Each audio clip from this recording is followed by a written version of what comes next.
Aujourd'hui, je suis en présence de M. Christian Murphy, responsable des projets ici au Tour Frontenac. Puis, bienvenue. Merci. Oui, aujourd'hui, on va parler des travaux dans les ascenseurs. Ça va être quoi, ces travaux-là? Bien, c'est des travaux de modernisation partielle. Okay? OK. Nos ascenseurs ont été tous rénovés en 1995. Donc, ça fait 21 ans. L'utilisation qu'on en fait, parce que ça circule beaucoup, on doit faire des travaux pour prolonger la vie, là, pour pas arriver avec des gros problèmes. Donc, on va débuter lundi prochain, le 26 septembre. Ça va durer, cette phase-là va durer 3 semaines pour faire les 6 ascenseurs où est-ce qu'on va changer tout ce qui est question d'informatique là, OK. en haut dans les salles d'ascenseur. Les travaux se divisent en 3 phases. Ça, c'est la première phase. La deuxième phase, elle ne va que toucher le Dahlia. OK. Où est-ce qu'on va faire la rénovation des machines. On va reconditionner les machines. Donc, les machines, on parle de ce qui tire les ascenseurs, Oui. etc. Donc, on va remplacer des roulements à billes dedans, des scellants, etc.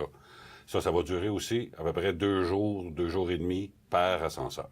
OK. La troisième phase va avoir lieu plus tard, peut-être plus vers la fin novembre, où est-ce que là, on va changer toutes les portes palières. Donc, les portes que vous voyez quand vous attendez l'ascenseur vont tout être changées, ainsi que les cadres. Puis ça, on fonctionne à peu près à 4 étages par jour. OK. Donc, on a 6 ascenseurs, 4 étages par jour.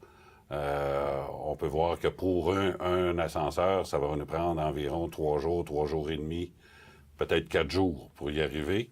Donc, à 6 ascenseurs, on a pour 1 mois à peu près à changer les portes. Puis ensuite à ça, bien, tout est terminé, puis Oui. on repart comme Je si de me rien n'était. demandais, quand on est sur les étages, il y a 2 ascenseurs, il y en a tout le temps un, bien, sauf au Dahlia qui va dans les garages. À ce moment-là, les ascenseurs qui vont au garage, là, est-ce que ça va nuire aux gens? Ou, Bien, quand on va faire, par exemple, dans l'Acacia, quand on va faire l'ascenseur qui va au sous-sol, Oui. bien, l'ascenseur du Camellia va être disponible pour aller Ah, au sous-sol. bon. OK. On fera jamais les... D'abord, on ne fait jamais 2 ascenseurs en même temps. Oui, c'est ça. Ça va se faire toujours un par un. Oui. Donc, c'est certain que, dépendant de la phase des travaux, il va y avoir un arrêt d'ascenseur qui va au sous-sol à un moment donné. Oui, c'est sûr. Hein? Puis, je me demandais aussi, est-ce que les locataires vont être informés un peu à l'avance des travaux? Est-ce qu'il va y avoir des affiches ou dans les Bien, ascenseurs? pour lundi, c'est déjà affiché. C'est déjà affiché, OK. J'ai modifié un peu le style d'affiche qu'on fait normalement. J'ai essayé de rendre ça très voyant, accroche-œil. Donc, des gens n'ont juste à observer nos babillards. Et puis, ce qui est souligné en jaune, c'est la phase qu'on entreprend. D'accord. Fait que là, c'est aux gens de regarder aussi. Il y a un effort à faire. Oui, puis qu'on demande aux gens d'être patients durant les travaux Oui. aussi, hein? Oui, c'est certain Oui. que dans un édifice où est-ce qu'il va y avoir un ascenseur d'arrêté, il peut nous arriver une urgence, là, une ambulance qui vient, un incendie, des pompiers, n'importe quelle urgence peut arriver. Donc, il va falloir être patient.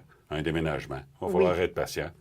Il va falloir accepter ça, mais c'est pour le mieux, parce qu'après ça, bien, on va avoir beaucoup moins de problèmes avec nos ascenseurs. Oui, puis ça va prolonger la vie des ascenseurs. Entre autres. Oui.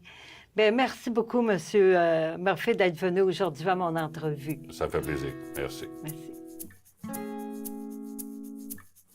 Les résidents des Tours Frontenac sont invités à être attentifs à l'affichage sur les babillards situés dans les corridors des tours pour en savoir plus sur la restauration des ascenseurs.